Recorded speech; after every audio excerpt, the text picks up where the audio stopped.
Hi everyone, I hope you all are doing well. तो यार unit number 3 से ना काफ़ी बच्चे डर रहे हैं। किस लिए? कि सर यूनिट नंबर 3 में इतने सारे गेम्स हैं, कितने 15, उनमें इतने सारे टॉपिक्स पढ़ने थे, कैसे होगा, क्या होगा? तो ध्यान से सुनिएगा, काफ़ी सिंपल सा बताऊँगा तरीका कैसे पढ़ना है इस पर्टिकुलर यूनिट को, काफ़ी सिंपल। तो ध्यान दीजिएगा, लास्ट ईयर क्या हुआ था 25 में हम डरते थे इस यूनिट नंबर 3 से, कितने सारे टॉपिक्स, इतने सारे क्वेश्चंस। तो किया क्या गया, सिलेबस में थोड़ा-सा मॉडिफिकेशन किया गया 2026 में। हम सबको पता है क्या चेंजेस किए गए? इसको हटा दिया गया, इतने सारे टॉपिक्स अब आपको नहीं पढ़ने हैं। पहला चीज़ तो पढ़ना क्या है, ये 3 टॉपिक्स पढ़ने हैं हमें। तो गेम्स तो वही रहेंगे, पढ़ने हैं हमको, सारे गेम्स पढ़ेंगे, एथलेटिक्स भी, बैडमिंटन भी, बास्केटबॉल भी, क्रिकेट भी, से लेकर रेसलिंग तक। ठीक है, सारे पढ़ने पड़ेंगे। और क्या बोला यहाँ पे, topics to study for the opted या फिर ऑल गेम। तो मतलब कौन कौन से टॉपिक्स बेसिकली हमें पढ़ने हैं इसमें। तो पहला क्या बोला, specifications of play fields, arena of games and sports, यानी कि हमें डायमेंशंस पढ़ने हैं काफी अच्छे से, क्वेश्चंस आते हैं डायमेंशंस के। दूसरा बोला जनरल रूल्स। तो रूल्स भैया इतने सारे रूल्स होते हैं हर गेम में, हम कैसे पता करेंगे? तो ध्यान रखिएगा, जो क्लासेस चल रहे हैं उसमें आपको हेल्प हेल्प मिल जाएंगे, आगे आऊंगा इस पे भी। और फंडामेंटल स्किल्स, तो कौन कौन से स्किल्स इस गेम में होते हैं। तो हमें इन तीनों को ना पढ़ने के पहले उस गेम के बारे में थोड़ा सा नॉलेज रहना चाहिए। मिल जाएगा आपको पढ़ने के बाद। कैसे मिलेगा बताता हूँ। सपोज पहले हम पीवाईक्यूज देख लेते हैं, कैसे कैसे लास्ट ईयर क्वेश्चन आए थे, फिर मैं इसको डिस्कस करूंगा। ठीक है, आपको एक सैंपल दिखा के एक पर्टिकुलर गेम का, जो मैंने आज क्लास में पढ़ाया आपको। तो ये तो नया सिलेबस है, हमें 3 टॉपिक पढ़ना है।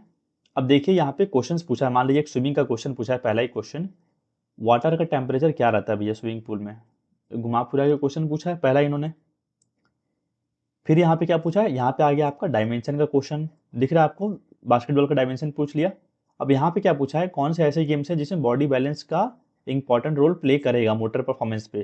तो अब भैया आपको पता रहना चाहिए जिम्नास्टिक्स क्या होता है, कैसे किया जाता है इसको। चेस तो पता ही होगा आपको, रेसलिंग में डिफेंसिव पोजीशन क्या होगा, डाइविंग के वक्त क्या होगा। फिर आपको मैच स्टेटमेंट वाइज मैच करने पड़ेंगे, मतलब सबका कुछ ना कुछ आपको नॉलेज चाहिए होगा। ठीक है, और आपका देख लीजिए यहाँ पे दिया है, बॉल्स के बारे में दे दिया, और उनके वेट बताना है आपको। तो फुटबॉल का कितना वेट होता है, क्रिकेट का कितना होता है, वॉलीबॉल का कितना होता है, हैंडबॉल का कितना होता है। तो आपको कौन कौन सी गेम्स में कितने वेट कैटेगरीज हैं, कितने वेट का कौन सा सामान होता है आपका, उसको भी याद करना पड़ेगा। तो ये तो एथलेटिक्स का हो गया आपका। ये देखिए स्विमिंग का स्ट्रोक पूछ लिया। फिर कुछ कुछ ऑफिशियल से, उस गेम से कौन से ऑफिसर रिलेटेड है, यहाँ से भी क्वेश्चंस बन सकते हैं। कि कौन सा इक्विपमेंट या फिर टर्मिनोलॉजी कौन से गेम से रिलेटेड है, ये भी पूछता है। जो मैं दिखा रहा हूँ वो चीज़ पे ध्यान दीजिएगा। देखिए अब यहाँ पे क्या पूछा है, अभी मैंने आपको पढ़ाया ना, आज क्वेश्चन पढ़ा रहा था जब मैं हॉकी का। What decision will be given by a referee for a foul by an attacker for an unintentional foul by a defender outside the shooting circle in a field hockey. ठीक है, दिख रहा है ना आपको। अनइंटेंशनल फाउल, इंटेंशनल फाउल मैंने बताया था अगर होगा तो क्या होता है, इंटेंशनल फाउल स्ट्रोक होता है, पेनल्टी स्ट्रोक। अगर अनइंटेंशनल फाउल हो तो पेनल्टी कॉर्नर होता है। अभी मैंने पढ़ाया था आपको। अब देखिए यहाँ पे क्वेश्चन में पूछा गया वैसे ही। अब यहाँ पर टेनिस से पूछ लिया आपका। ठीक है, देखिए आईसीसी में कितने तरीके से प्लेयर आउट होते हैं। मैं सारे क्वेश्चन पे फटाफट आपको समझा रहा हूँ, बस ध्यान से सुनते रहिएगा, काफी कुछ क्लियर हो जाएगा। ठीक है, बैडमिंटन कहाँ से आया, मतलब थोड़ा सा हिस्ट्री का क्वेश्चन, ज्यादा डीप नहीं, बस कहाँ कहाँ से आया ये सब, क्या बोलते हैं, ये पूछ सकता है। जैसे लॉन्ग जंप करे तो उसका सीक्वेंस क्या होता है, फेजेस क्या होती हैं। आपका फुटबॉल का आ गया, goal line, corner kick, side kick. तो बेसिक बेसिक कुछ कुछ बेसिक सी टर्मिनोलॉजीज हैं जो हमें पता रहना चाहिए। ठीक है, तो ये तो सब मैंने आपको दिखा दिए क्वेश्चंस। तो गेम्स एंड स्पोर्ट्स से अच्छे क्वेश्चंस आते हैं, पर आपको इन क्वेश्चंस को देखकर डरना नहीं है। पहली चीज, पढ़ना तो पड़ेगा, देखिए थोड़ा सा एफर्ट लगाना पड़ेगा, और इजीली डूएबल है। ठीक है, ऐसा नहीं कि नहीं हो पाएगा। अब देखिए मान लीजिए मैं आता हूँ कहाँ पे, जैसे आपको एक पीपीटी मान लीजिए आज का मैंने पढ़ाया, आपको पढ़ाया मैंने, हॉकी पढ़ाया और जूडो, 2 गेम पढ़ाया हमने आज की क्लास में जो स्टार्ट हुआ था हमारा। ठीक है, तो जैसे मान लीजिए हॉकी मैंने पढ़ाना स्टार्ट किया आपको। अब मैंने बताया आपको हॉकी को हम ये नाम से बोलते थे। अब मैंने आपको बोला था उसमें ये वाला इंपॉर्टेंट है, आयरिस बोलते थे। आयरिस में क्या बोलते थे, हर्लिंग बोलते थे। तो ये एक बहुत ही कॉमन सा क्वेश्चन है। तो ऐसे ऐसे पिन पॉइंटर्स आपको निकालने हैं, उसको लिखने हैं नोट्स में। ये सारे नहीं भी करोगे चल जाएगा, पर ये वाला क्वेश्चन में आता है काफी सारे एग्जाम्स में, तो हर्लिंग मैंने यहाँ से बोल दिया, आप उसको नोट डाउन कर लीजिए। अब मैंने बोला पहला हॉकी क्लब क्लब कौन सा था, तो आपको याद करना पड़ेगा, ब्लैकहीथ हॉकी क्लब था, 1861 लंदन इंग्लैंड में आया था। हॉकी को कब ऐड किया गया था ओलंपिक्स में, 1908 में किया गया था। थोड़ा और डीप में पढ़ना तो एशियन गेम्स के बारे में भी देख सकते हैं, और कॉमनवेल्थ गेम्स में भी कब किया गया था ये भी देख सकते हैं। ठीक है, वही चीज यहाँ पे मेंशन्ड है, फ्लो चार्ट के थ्रू आप देख लीजिएगा। अब कौन सी गवर्निंग बॉडी है, बहुत इंपॉर्टेंट है।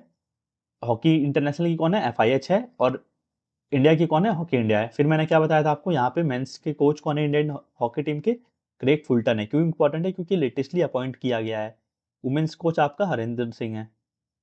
ठीक है, फिर मैंने बताया था हॉकी के रूल्स, मैंने बताया आपको 14 रूल्स मैंने समझाए ऊपर ऊपर से, पर मैंने ये बोला क्या कि आपको क्या याद करना है, हॉकी में कितने रूल्स होते हैं, 14 रूल्स होते हैं जो रूल बुक में मेंशन्ड होते हैं।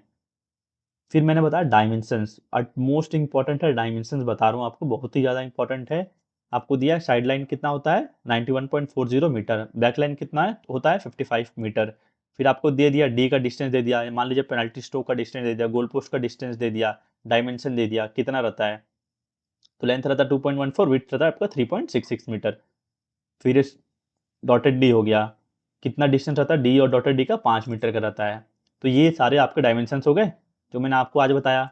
कितने टाइम का मैच होता है, पेनल्टी स्ट्रोक का डिस्टेंस कितना रहता है, प्लेयर्स कितने खेलते हैं हॉकी में, गोल पोस्ट का डायमेंशन क्या है, डी का डायमेंशन क्या है। तो ये काफ़ी सिस्टमैटिकली तरीके से आपको मेंशन्ड है, जितना दिया हुआ है आपको उतना ही पढ़ना है, इतना पढ़ लोगे बस 1 मिनट का, मुश्किल से आपको मैं वीडियो भी ऐड कर दूंगा, चलिए ठीक है।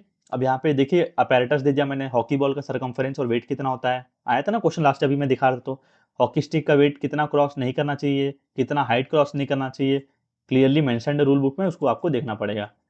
फिर भारत का मेडल कितना है मैंने बताया था आपको, तो दिख रहा ना 1 2 3 4 5 6 7 8, तो मैंने बताया था आपको कितने मेडल्स हैं, 8 गोल्ड मेडल्स हैं, 1 ब्रॉन्ज है, 4 आपका सॉरी 1 सिल्वर है, और आपका 4 ब्रॉन्ज मेडल है।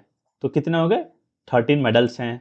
ये बहुत ही इंपॉर्टेंट क्वेश्चन है, गोल्डन पीरियड बोलते थे ना, भारत का बहुत ही सारा मेडल्स आए हैं ओलंपिक में। तो ऐसे करते करते जो जो चीज़ें बताता हूँ ना आप उसको नोट डाउन किया करिए, बस उतने याद रखना है। अब जैसे मान लीजिए मैं स्पोर्ट्स टर्मिनोलॉजिस्ट आपको बता रहा था, तो मैंने इतनी सारी चीज़ें आपको समझाई, पर आपको क्वेश्चन कैसे बनेगा भैया, बैकलाइन होता है हॉकी में, मान लीजिए पूछ दिया आपका बैकलाइन का लेंथ क्या रहेगा, अब आपको पता ही नहीं होगा बैकलाइन क्या होता है। मैंने बताया था भैया गोल पोस्ट के पीछे वाली लाइन को बैकलाइन बोलते हैं, और लंबी वाली साइड को साइड लाइन बोलते हैं। ठीक है, वैसे ही क्वेश्चन पूछेगा आपसे और कुछ नहीं पूछेगा। और आप देख सकते हैं बेसिक बेसिक टर्मिनोलॉजीज थी जो मैंने आपको समझा दिया आज की क्लास में। फिर ये कुछ कुछ वेन्यूज हो गए, कौन कहाँ कहाँ होती है, कौन कौन से टूर्नामेंट ट्रॉफीज हो गए। तो बेसिकली ऐसे मेजर मेजर क्वेश्चंस आते हैं, ठीक है, जो क्वेश्चन से आते हैं बेसिकली लेटेस्ट वाले, और कुछ कुछ अवार्ड्स हो गए, जैसे 2025 में हॉकी में मिल रहा है किसको, मेरा ध्यानचंद खेल रत्न अवार्ड किसको मिल रहा है, हार्दिक सिंह को मिल रहा है। तो ऐसे करके आप करोगे ना तो इजीली याद हो जाएगा। आपको देख के डरना नहीं है पहली चीज तो, ठीक है, कि यार इतना सारा गेम्स एंड स्पोर्ट्स है कैसे करूंगा। मैंने पढ़ा है ना, हॉकी और जूडो कहानी की तरफ सुनाया आपको, सब कुछ क्लियर हो गया। अब मान लो जूडो का ही फटाफट बता देता हूँ कैसे करना है। अब मैंने बता दिया फादर ऑफ जूडो कौन थे, जिगारो कानो थे। जूडो को और क्या बोलते थे हम, जू जुत्सु कहते थे। कहाँ का नेशनल गेम है, जापान का नेशनल गेम है, बस सिंपल सा। ओलंपिक में कब ऐड किया गया देखना होगा, देख लीजिएगा। गवर्निंग बॉडी कौन सी है, इंटरनेशनल लेवल पे, नेशनल लेवल पे, कंपटीशन का एरिया कितना हो गया, क्योंकि डायमेंशन आपका इंपॉर्टेंट है। तो मैंने बताया आपका स्क्वायर शेप में अंदर वाला होता है जिसको हम कंटेस्टेड एरिया बोलते हैं। मैट को क्या बोलते हैं, ततामी मैट्स बोलते हैं। तो ये कुछ कुछ डायमेंशन हो गए जो काफी अच्छे समझा। जूडो में जो पॉइंट मिलता है उसको क्या बोलते हैं, आईपॉन बोलते हैं 1 पॉइंट को। बस सिंपल सा चीजें हैं, कौन से कार्ड मिलते हैं, बस बेसिक सी चीजें देखिए ना, 5 6 स्लाइड में फटाफट खत्म हो गया। इतना पढ़ लेंगे एक एक गेम्स को तो आपका सारा कुछ कवर हो जाएगा, कुछ भी आपको टेंशन लेने की जरूरत नहीं पड़ेगी। इतना पढ़ लिया, अभी मैं टेस्ट डाल दूंगा, ऐप में जाइएगा, डेली डेली जो पढ़ाया जाएगा टॉपिक उसका टेस्ट अटेम्प्ट करिएगा, 40 50 क्वेश्चन जो भी उस गेम के होंगे उतना कर लीजिएगा। बाहर से कुछ भी पढ़ने की जरूरत नहीं पड़ेगी, बस थोड़ा पेशेंस रखिएगा, टाइम दीजिएगा मुझे। जैसा जैसा मैंने बोला सारी चीज़ें आपको उस हिसाब से प्लान के हिसाब से मिलेगी मेरी तरफ से, ठीक है। Thank you.